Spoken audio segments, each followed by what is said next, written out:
Oh, what fun it is to play a game on Christmas Day. Christmas is considered to be the NBA regular season's premier day, with quintuple headers providing 13 hours of nonstop basketball goodness for when we're officially sick of our relatives during the holidays. But in 2008, that luxuriously long day of hoops kicked off with a hyped game between two of the league's best teams that left us with coal in our stockings and reindeer droppings in our eggnog. This is the worst Christmas NBA game. Jesus' 2008th birthday, noon, Amway Arena, Orlando, Florida. The 16-8 New Orleans Hornets visit the 22-6 Magic.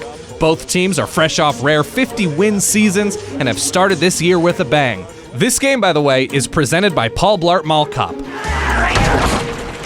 Safety never takes a holiday. And was definitely a sign of the times. January 28th, President George W. Bush delivers his final State of the Union address. June 22nd, legendary comedian George Carlin passes away. All I could think of was shit, suck a motherfucker.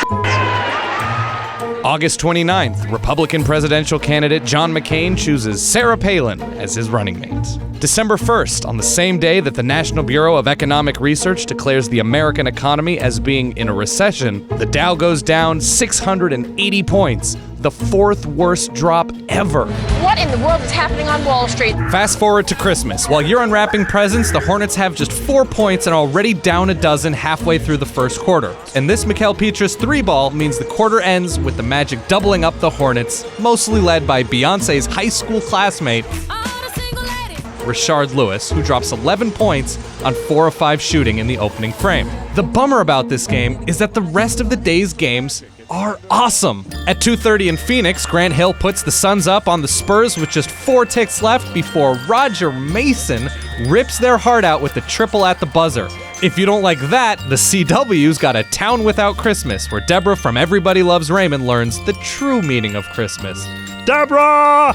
And also, A Christmas Story is on TBS. I want an official Red Ryder Cup in action 200 range ball arrow. You'll shoot your eye out? At 8 in Cleveland, LeBron's powerhouse squad is in a dogfight with the cellar-dwelling Wizards, who've built a 7-point lead with a minute and a half left to go before they're doomed by 8 Cavalier free throws in the final 92 seconds. A Christmas Story is still on TBS. I want an official Red Ryder Cup in action 200 range ball arrow.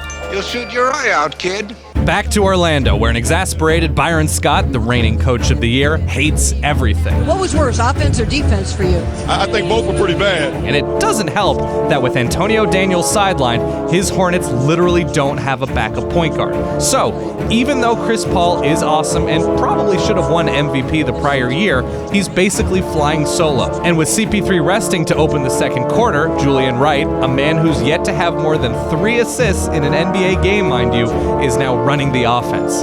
My God, what are they doing to James Naismith's beautiful game? New Orleans then tries to claw back into it, cutting the deficit to 12, but the Magic have Hedo Turkoglu, and sometimes when a team has Hedo Turkoglu, there's just nothing you can do, especially when Dwight Howard's softly kissing 15-footers off the glass. So Orlando promptly goes on a 22-4 run, and the lead swells to 30 by halftime. The hoops we've seen thus far is so lame that the focus of Howard's halftime interview is him talking about his mom. You got me where I am today. Thanks, Mom. Aww.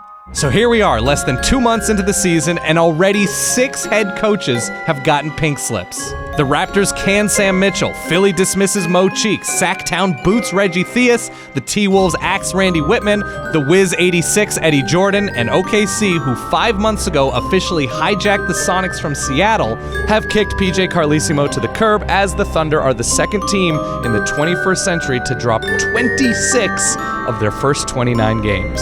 Yep.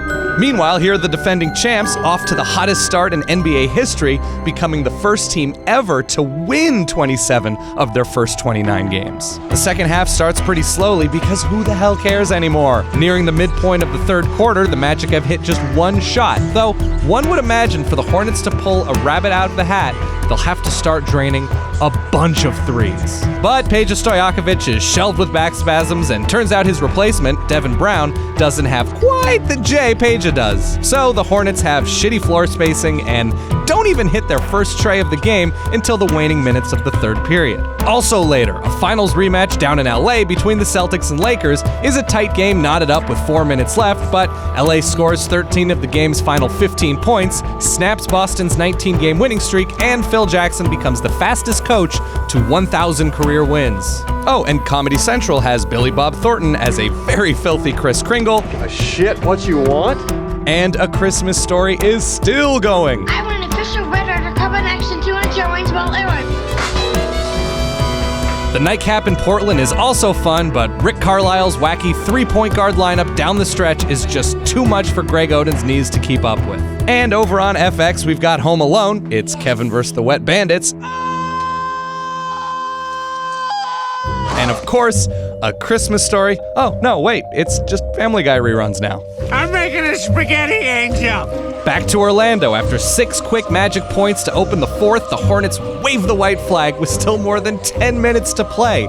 In come Ryan Bowen, Melvin Ely, and future Nets GM Sean Marks. Shortly thereafter, we get a whole different kind of fun.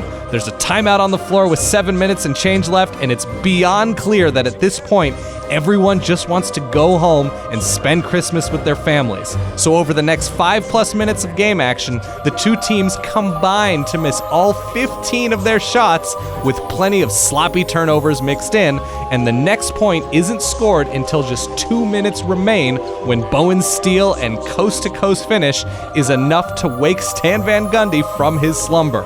After J.J. Redick and Julian Wright trade garbage time threes, the curtain finally closes on the worst Christmas NBA game ever. I mean, Marley and Me's now in theaters. You should have just watched that shit instead. The dog dying is a less depressing ending. In the end, though, both teams go on to have nice seasons, but the Hornets are absolutely clobbered by the Denver Nuggets in the first round of the playoffs, including the biggest blowout in NBA postseason history in Game 4. The Magic ride the broad shoulders of Dwight Howard all the way to the NBA Finals, where multiple endgame collapses basically hand the Lakers the title in 5 games. Elsewhere, the Detroit Lions are the first team to ever go 0-16 in the NFL, and eventually the world would be blessed with Paul Blart Mall Cop 2. So remember, just because you're sitting on the couch on Christmas doesn't mean you have to watch a lazy brick fest. Take charge of your life and watch a garbage movie starring a desperate has-been. Talk to your weird cousin Dennis about his samurai swords. Or best of all, go make plans to get weird on New Year's. Who knows? It might be our last one. Oh man, that was a bad game. I wish we got something else for Christmas that year. Thanks for watching The Worst. If you have any ideas for future episodes of The Worst, put them down in the comments. And remember, subscribe to SB Nation and have a happy holidays.